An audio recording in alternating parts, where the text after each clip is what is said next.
Covid time था तो मेरे को पता था कि अभी टाइम है वो मिलना है, फिर टाइम इतना मिलेगा नहीं कभी। तो मेरे को लगता है ये टाइम पहले ही फुल यूटिलाइज करना है। अगर ये सब कर लूँगा तो फिर वो नहीं करना पड़ेगा जो अभी मेरे को प्रेशर झेलना पड़ रहा है।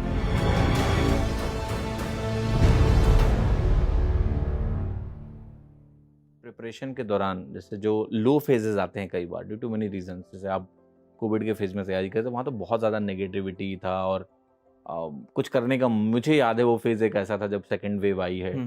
उस समय तो कुछ करने की इच्छा ही नहीं हो रही थी, मतलब लग रहा था काम वाम सब कुछ करें ही ना। तो वो जो तैयारी का फेज होता है वो और डिप्रेसिंग हो जाता है फिर उस फेज में, राइट। तो जो एस्पिरेंट जब ये डीमोटिवेशन वाले फेजेस को इनकाउंटर करता है, जहाँ पर उसको सेल्फ डाउट होता है कि होगा नहीं होगा क्या होगा, ये कैसे टैकल करना चाहिए और आपने कैसे किया? मतलब आपको कैसा हुआ? या देखो, फर्स्ट अटेम्प्ट के दो फायदे हैं। पहला फायदा है कि पहला अटेम्प्ट है तो यू नो कि एक्सपेरिमेंट है, मेरा इतना प्रेशर नहीं है, आपके पास जॉब है तो एक फाइनेंशियल सिक्योरिटी भी आपके पास है। बट स्टिल जब आप किसी चीज़ के लिए एफर्ट लगाते हो तो एक्सपेक्टेशन होती है कि रिजल्ट आएगा और वहीं से फियर क्रिएट होता है।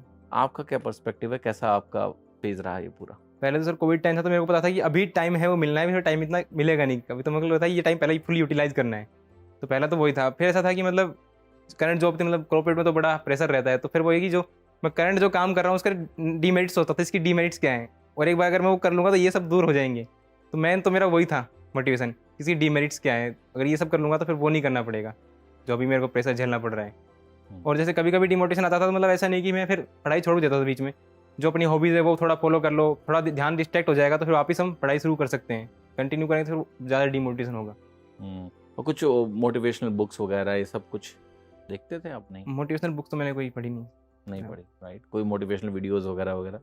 नहीं, मैंने मतलब 2-3 बुक्स पढ़ी थी, पर वो सब ऐसे मतलब हॉबी से रिलेटेड थी। मतलब क्रिकेट से 2-3 रिलेटेड बुक पढ़ी थी मैंने। विराट कोहली की एक फोटोग्राफी पढ़ी थी, सचिन की, गांगुली की, इन सब की, ये सब पढ़ी थी। बाकी तो बाकी आप अपनी पढ़ाई में लगे रहे। ठीक, वेरी गुड।